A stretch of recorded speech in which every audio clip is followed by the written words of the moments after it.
Hello, dear fans, friends, and subscribers. This is your host Ram once again back with you on the weekend to talk about cricket. And well, we have some matches that we are going to talk about. We have the India versus England game that happened yesterday in the first T20, where the Indian captain Virat Kohli definitely decided to be gung ho about the approach. And unfortunately, I have to say that particular approach really did not fetch any results, as Indians were totally, I think, steamrollered by England in that particular match, as they won the match by 8 wickets, which I will have a look at. And then the West Indies versus Sri Lanka. West Indies definitely doing a very good job there. They've already won the first two one-day internationals, with the third one-day international starting tomorrow. India take on England in the second T20 tomorrow. It will be very interesting to see what is in India's approach towards England in the second Test match. It's going to be starting at the Narendra Modi Stadium at the Motor in Ahmedabad. And also, we'll also have a look at some cricket news as well. And also, Zimbabwe putting up a magnificent fight back, as they were at one stage after following on against Afghanistan. They were 142 for 7. It looked like Rashid Khan or the Afghanistan bowlers were going to wrap up the entire match, but it was absolutely quashed by the Zimbabwean captain, who led right from the front with another century. And Donald Tripano picked up his highest score in Test cricket, batting on 63 with the score, an unbeaten century partnership between both, stretching this particular game to the final day tomorrow. And Zimbabwe are 8 runs ahead, but the pitch is definitely cracking. There's no doubt about it. But what was very interesting was the fight back that Zimbabwe showed, with Sean Williams scoring a century and Donald Trapano, 63 not out, fighting the day.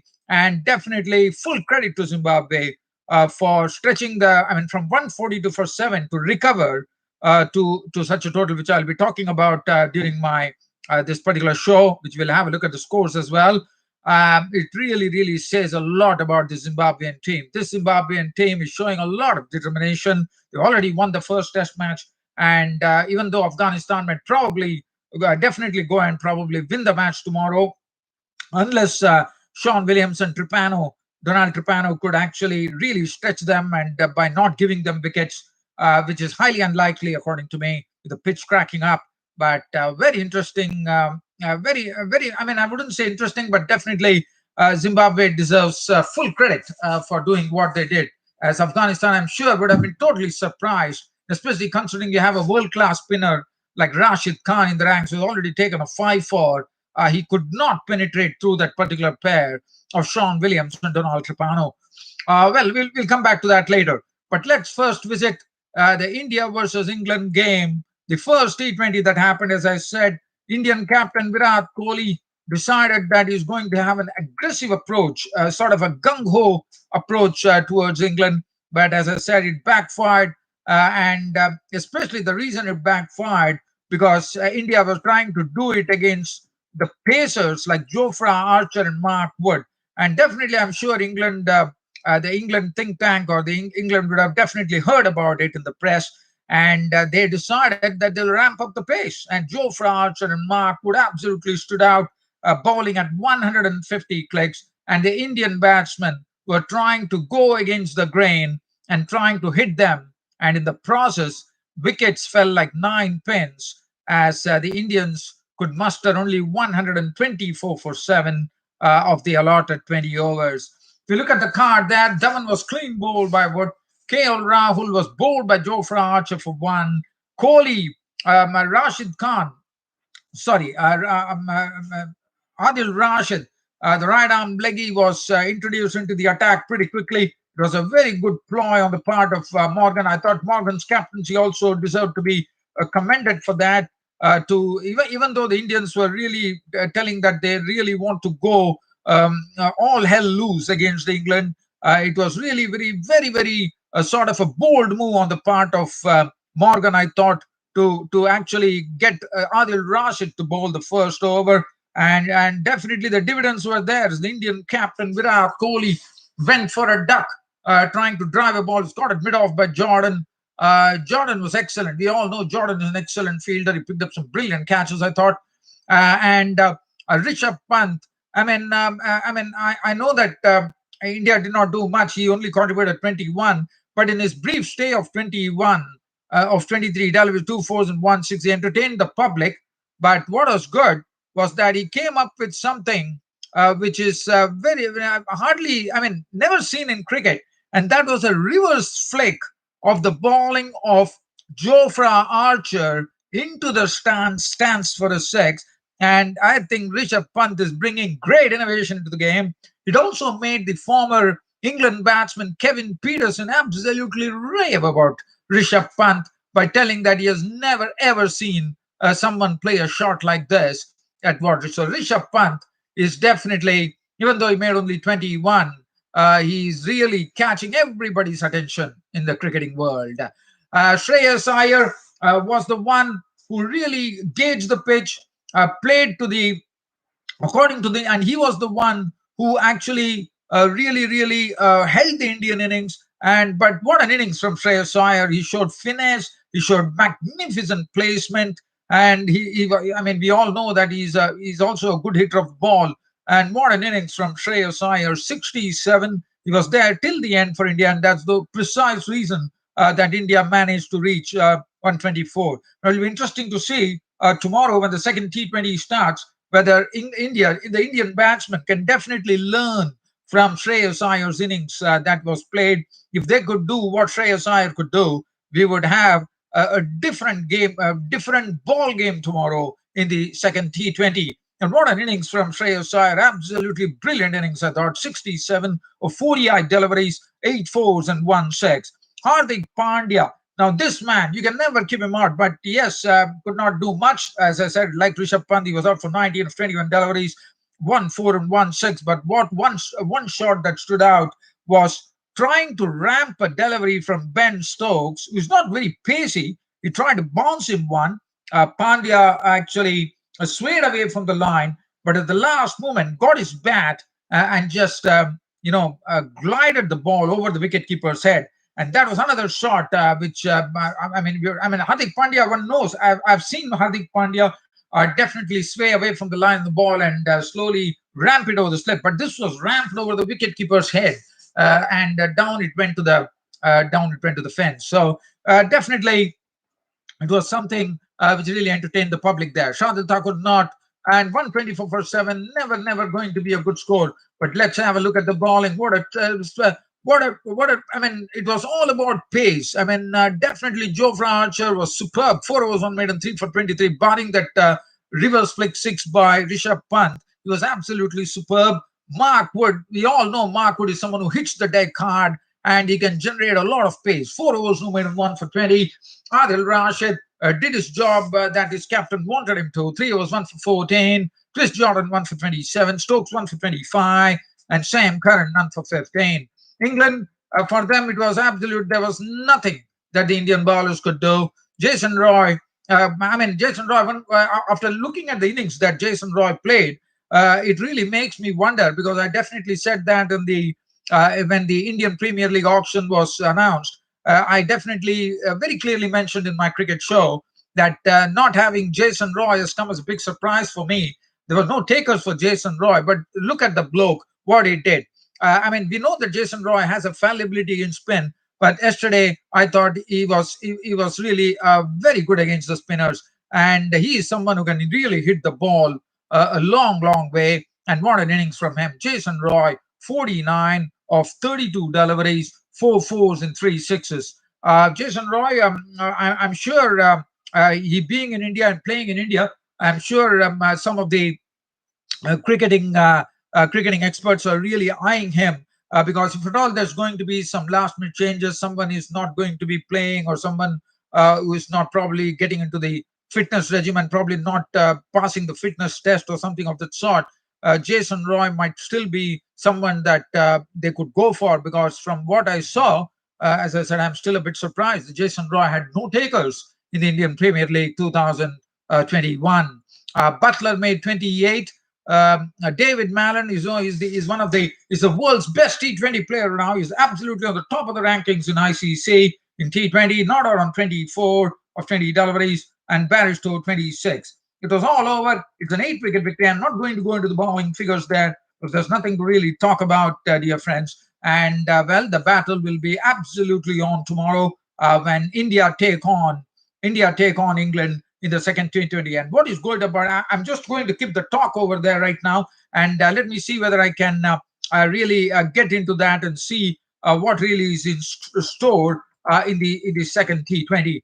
Looking at what is in store in the second 20, which is coming up tomorrow. As I said, it will be all about India's approach. What is going to be India's approach? That is going to be pretty interesting. There is a talk going on whether Rahul Tewatia, as you know, Rahul Tewatia and Varun Chakravarti were the ones who did not pass the fitness regimen that they need to. But looking whether India, it is interesting to see whether the Indians are going to make any changes. Shikhar Dhawan, Rahul, Kohli, Pant. I mean, I think Rohit Sharma has been rested, as we all know. And who is going to come? Is there going to be any changes? I reckon India might not change the composition. England, I am not expecting any change. They would probably go with a winning combination. But tomorrow, whether they would be prompted, there's only one change that one could probably think of, that Washington Sundar, whether he would be replaced by a bowler. So that might be a moot point. Whether Navdeep Saini might actually make it will be interesting to see, and whether Reece Topley is going to get an opportunity. One does not know. That is something again left to chance, according to me.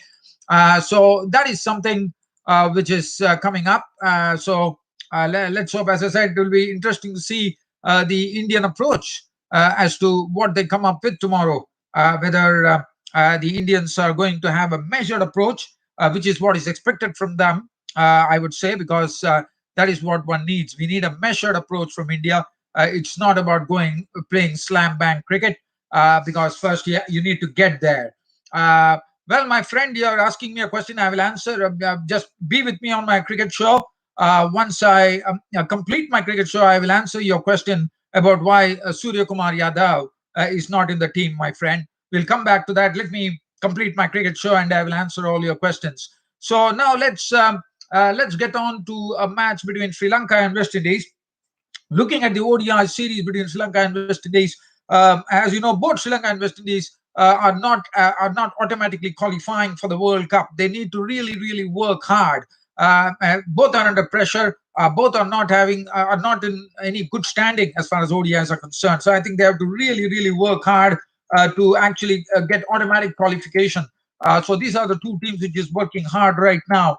And I have to say, West Indies are definitely up there, no doubt about it, because they've won two one-day internationals in a very convincing fashion. The first one, we had the controversial dismissal of Danushka Gunathilaka by Kieron Pollard, appealing when Danushka Gunathilaka was given out obstructing the field, which to me, as far as obstructing the field is concerned, I have a feeling they have actually changed the parlance of obstructing the field. Previously, I do remember it was handling the ball.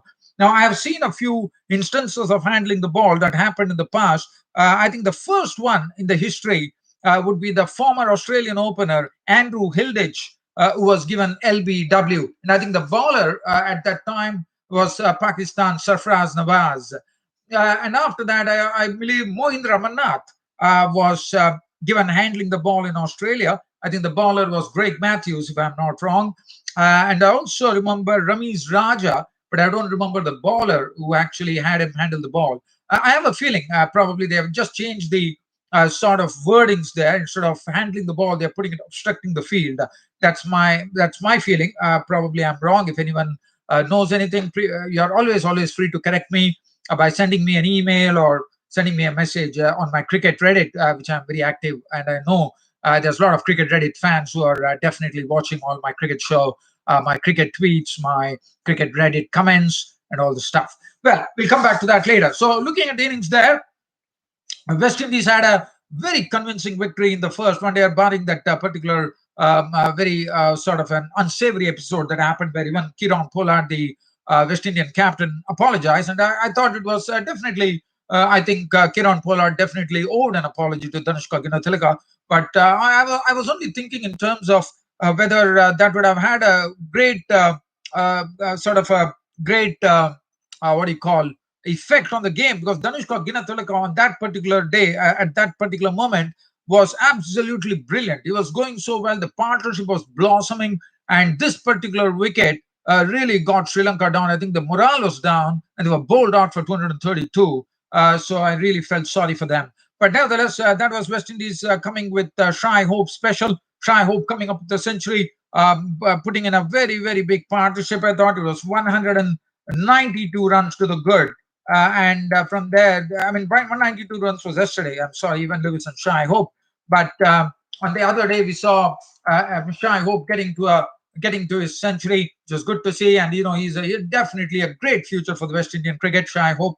And if you look at the second innings in the second match, the West Indies played, and West Indies also gave a lot of respect for one of the Sri Lankans' very, very talented bowlers, the leggy Hasranga de Silva, who is definitely an absolute terrier, I would say, because what he does, he's a sort of a live wire in the field. Whether if he's bowling, he can bowl googlies right through the day. I mean, he hits googlies like like just a sort of a drop of a hat. He could get a googly in, and he's such a bowler. And the West Indians were very, very circumspect against him. They gave him respect. They decided that they will be attacking, and that was a good ploy. But let's have a look at the second match where West Indies won the match by 5 wickets. Now, if you look at that, Hasanga de Silva, none for 48, so definitely they had a handle on him. But Hasanga de Silva definitely shown what he can do with the bat, as he slammed 47 of 31 deliveries, which included 2 4s and 4 6s. And I think Lakshan Sandakan is Hasanga de Silva is definitely for Sri Lanka. He's developing into a wonderful all-rounder, according to me. And I always have felt that he's going to be the future of Sri Lankan cricket now. Danushka Gunatilaka, I was a bit surprised that Avishka Fernando, who's also a very aggressive player and was pretty talented, was not. I mean, whether was there a reason that he was not included in the T20 set? Pathum Nisanka definitely got into the team.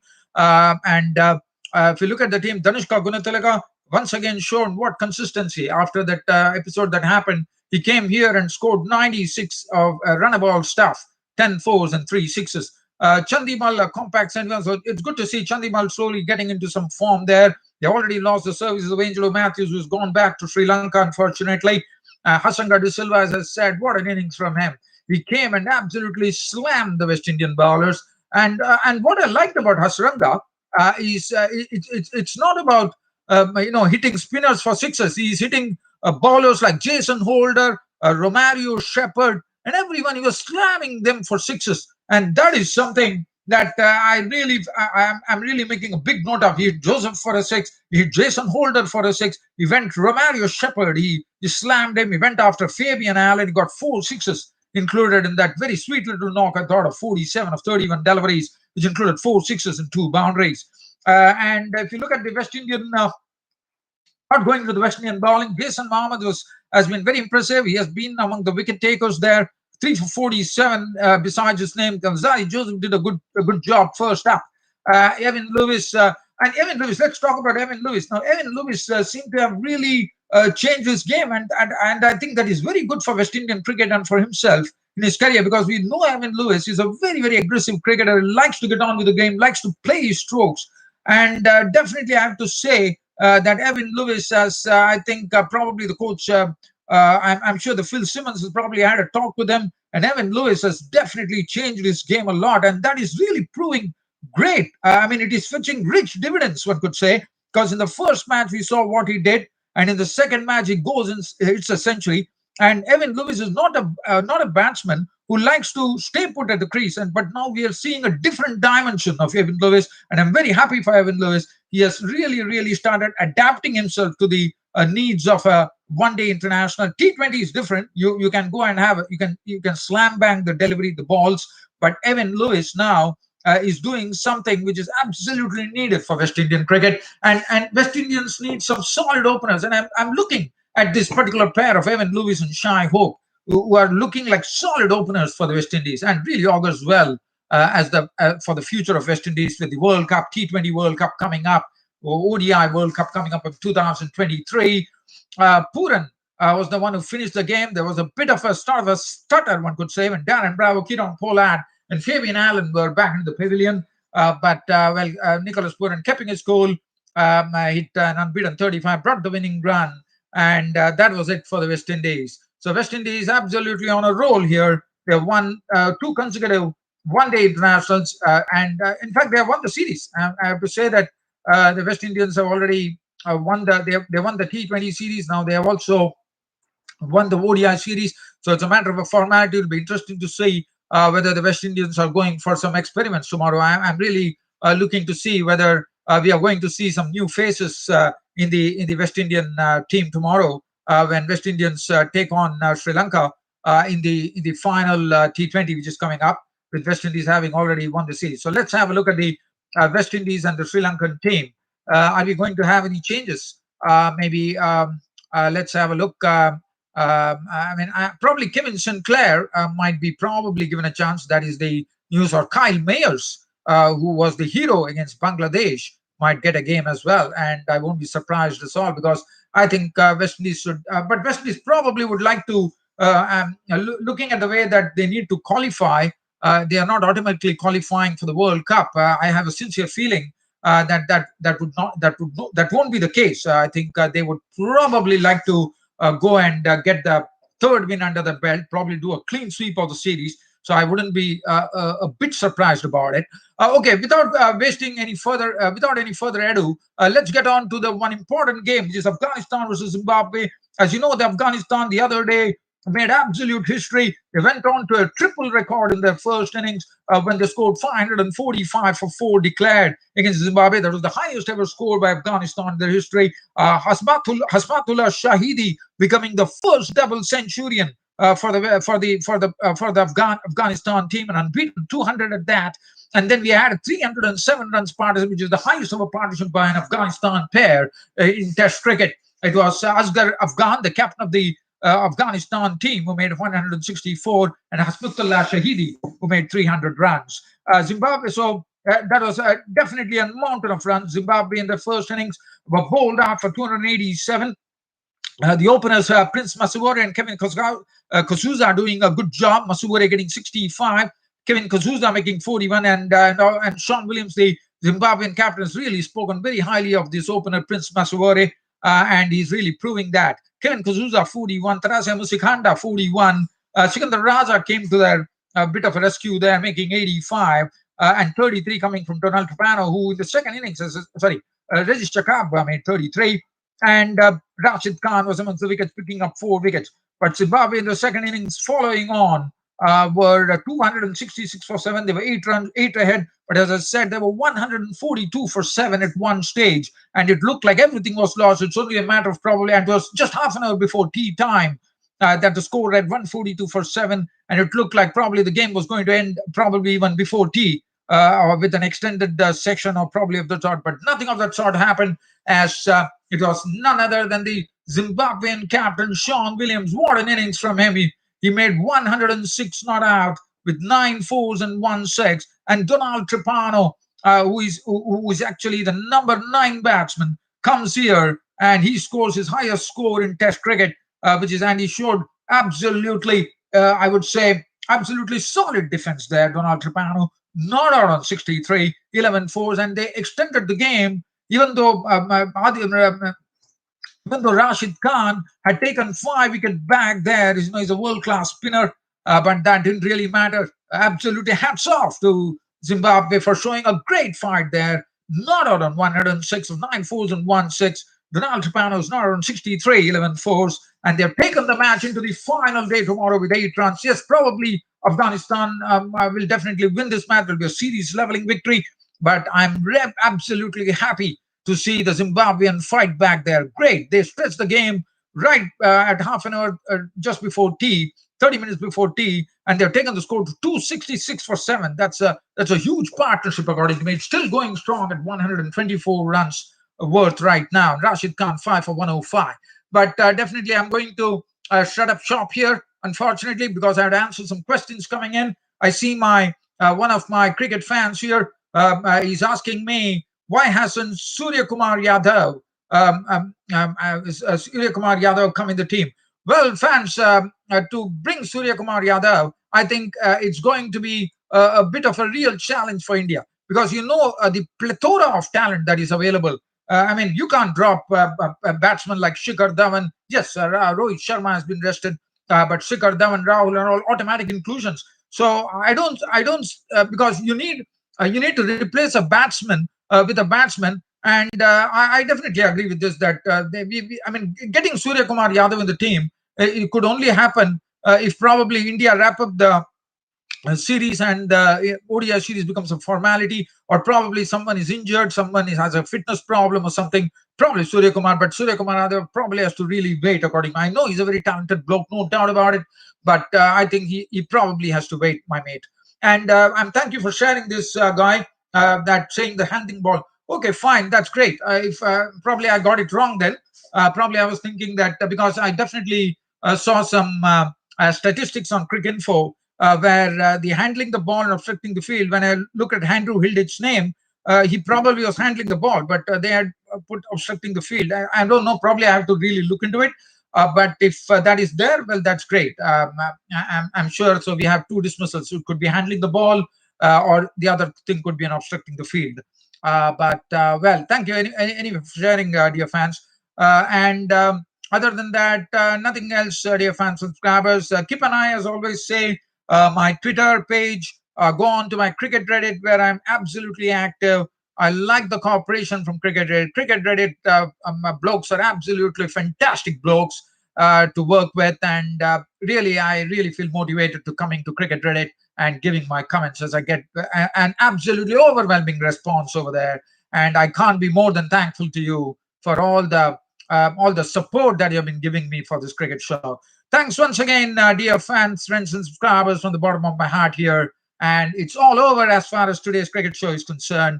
And hoping to see you all tomorrow, where I'll be covering the second T20 game between India and England. And we'll also probably look at the West Indies versus West Indies and England, West Indies and Sri Lanka. Probably I wouldn't be able to give you a report. Probably you might have to catch up with me on my cricket Reddit or on Twitter, where I will post that. And it depends as to how things go for me. But India versus England, second T20, I think I'll be able to definitely give you a match summary tomorrow. Well, dear fans and subscribers, that's about it for today. And this is your host, Ram, saying goodbye to all of you on a Saturday. Thank you.